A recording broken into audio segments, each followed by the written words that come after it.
say dear say we woba na se wonam na ye hu bibi fufuro bi a ebetimi aboa ama ho ofe SCP esita sa wo mo ofe set den say we asen akoye say ye ni nkosua no achi bibi a ye fe no makeup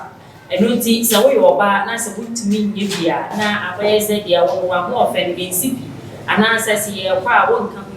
na eno na so na makeup artist bi wonya eye contract obi ko twa na wedding kama pa na no wose wo maame se de ya wo ye o makeups nya ade de ya na efe eso ani amani kwa ho ya akono pe ye ntin mepese me wedding na me ba be ye no obeba be ye no makeups ba be siesie mani mame na mani enda ho oba akonofo na eja me wedding no pictures na ndi etimi ada ha na ye fe na no nam so na makeup artist ono so epene so na wokosiesie eye wo ba no me kire bride no wokosiesie no sana ansori a wo ba no ekono ansori no ekasa etia makeup ye na so abaye se eye occasion ana se edumedie bi na ekoso na akoye nipa mu ade yo na eye ade a edikan eye na penfo ta aka se mi se nipa woni gida eye mienu miensa oni gida eye mienu miensa de edikan eye da ye be wo de enije eba ema wakasa nso woni gi nemu eno no husa enti wonje de hu ni ye de toso mienu eye bra wo de ware wo gbare a adofo hoahoa enkrofo eni so e kire wodo ema wo susu woni gi oni timi gi wa komemu pa eyi afa de toso miensa no eye da wodi wuo na ni nyina no da wodi wuo ni nia eno de weni entimi hunkura enti se wodofo bi de wodo a wo ma wo esu otwejato no weni ehu enti aya na pempe ne huhia ese wa ware ebre mu no wutimi eye ndeme bi ma ede ma nipa nyina ehunu ni se weni age ana se weni aso ya ekoso ewo ba bra bu no eno nam so na bo bayi ekofa makeup artist se na sorry a wokro no enfo aso ana ema ho kwan ese woye makeup wo no de wo twaguye minim se asori na no wokro na wonim ni saa wo se den ye obi ntimi nkire na wo be go fa makeup artist yesiesie no kama ya ye engagement bi me kire efia ware no ya ye bibia ebi aka ese ye beko asori den mu na wo sofo ebe hira aware no eso na eno wo sofo no e kire ma achi wo ba ne se wudi mi se ya mamre anase asori no ye kire echi eye makeup ye enti ehu behia ense makeup na awaye wo be kwa akopepa ansana ya ye wedding anase ye hira aware no so e de amaw enti na akoba ne se wo se ayefu yire no etimi ko hu nipa wo ye makeup artist no no so de information ne man sa pepe ese e wo se wo huguro eye makeup no anase nyama wo de esiesie nanim na ye fe ne makeup no wonyi ne nyina free nanim ansa na wotimi akohira aware no so ana ne sofo ama kwan ama wo wura sorry dem ho ehira aware no so enti no akoba ne se wo se makeup artist wo na eno ha makeup artist ni pa ye de kire se adaje eni wo bre a wa bre wa fam esiesie wo be ye hu enye adeketwa makeup ye wo ko eden pa ye enafo mana ye kra na esori adani de nyina ye makeup no kra no enye obe bia eno no kasa timi gina hwehwe anim e kasa mi siesie manim anasa me ye makeup eno ti makeup ye edi na makeup artist echire mu a wono no pa de se ye kasa obi ya ye fro ne siesie no ho wawie wakwa sori de ma ko hira so ewie ye obi be ye friend reception wo be ko reception baby wo ko tana se anu no ma no de eni wo de nnuane bi be keke kan wa no e wo so oba no esan so siesie makeup na ya ama no wo san so esiesie so se de be ya ni be san so aye fa bi se watin fifiri enti na wo so siesie so na enu kra na wo siesie wa makeup ne dada na wo siesie so kra no eje brepa eyi a enu so kra ye eduma foforo kra na se esu esiesie kra edin a ene na ahyase a wo ye bibia foforo eno no etisen na akoye bibi se makeup artist no afọ bere mu pe ya wo die ni emu eno nti na e wo se wo tie dia wo ba eka senya na sorry enfo aso be makeup no so wo tie na makeup artist no ohohoro ni nyina efiri na bi na wo koye wedding na wa wo hwe emfoni e da screen so a ebom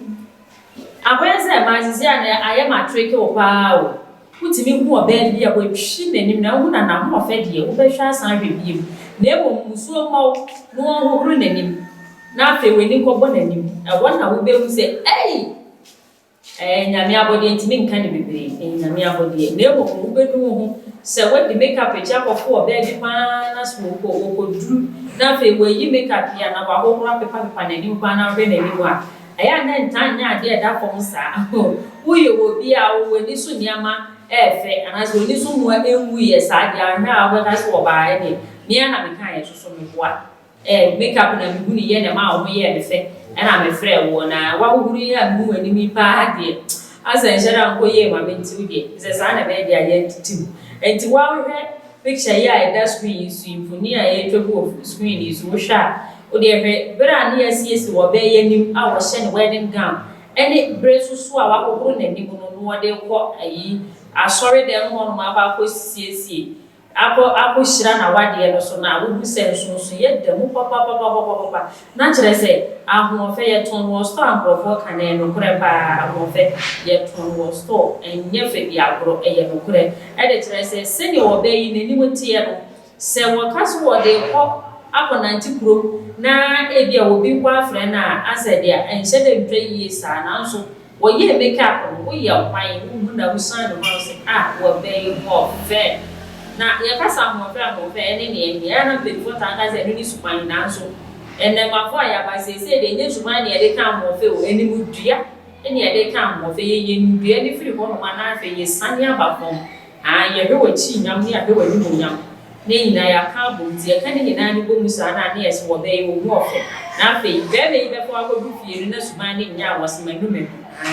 na no ene na so na makeup artist ka se ye wo hawo pa edama no ese ekoba na sa enutina ehu be hia ese na se nya asori ne ebe ne niama na wo so wo ye enti se wa hohuru ewie no apa asori de ma ko shira so ewie apa na fe wo san so be ye makeup foforo tio ansa na wo be ye fia wade no wo ye makeup enti na wo de no na apa asori de ma ko shira so nanso asori se ye nkyerɛkyerɛ etia makeup ye enuti wo kokoro ye wo huru wie ye a wo hyira ware ni so wie ye na wo se wo reception and be wo kotena no yakono de ne nnuane no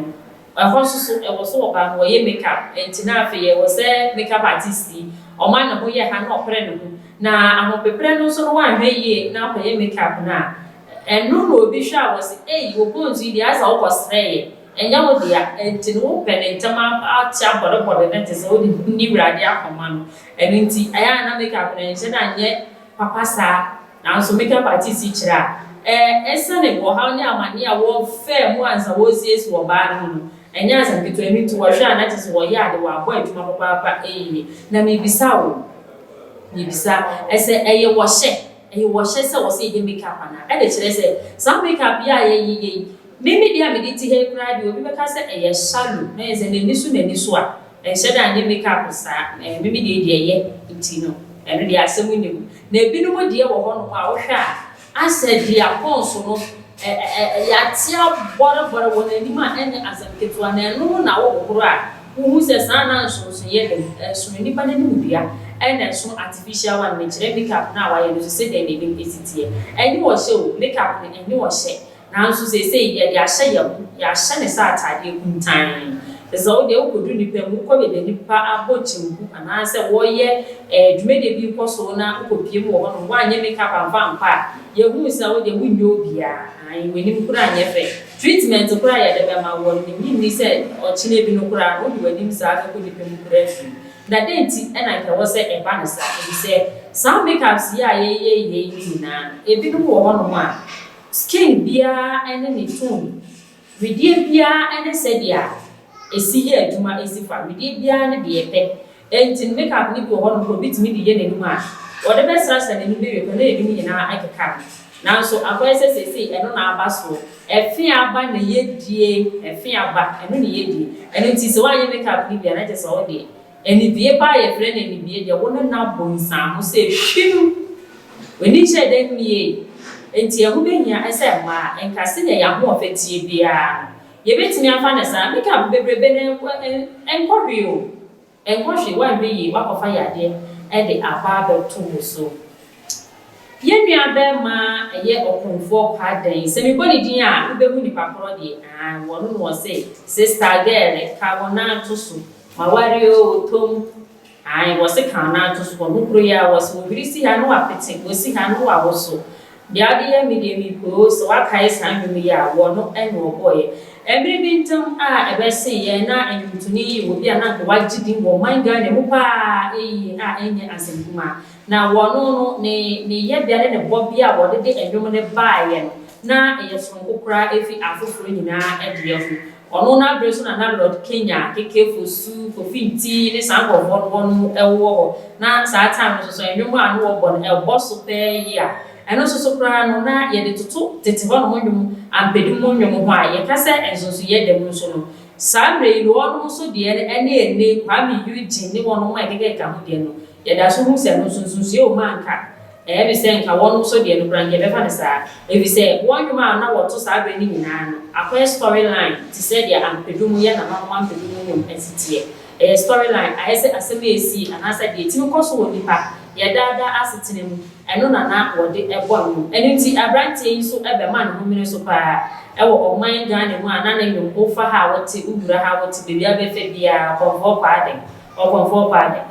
paade na emibi bedru ye e ma no ebe dane no kakra ewo na nyom tuo no ho na ni nyina akoba ne se wo de no ho ekowura eye ehambanuro emu dia ye penefo ne fe ne se eduduro no what in book of for is that it may you and I'm so much ebeka ni nipadua no ne ye bia ne bobia wo no nipa nankasa ebetimi nya no so insusanso ema ekoye bit said ya wo ye nya antwemu yare no enuti wo beyi ni timi ne no aye rasta wo beyi ni timi ni nyina ne mo no adrofo ni ebusuafo ebo modern boa no ema obenya baby pa ejina ye ai nam so ma ayaresa ebeye ni chefa na enumu ena nansentem edu bra obedi na woda ni mu no wo go mode surprise Ghana for pa ni titiru ene na brofo a wodi na chi wotie na nwom na onije na nwom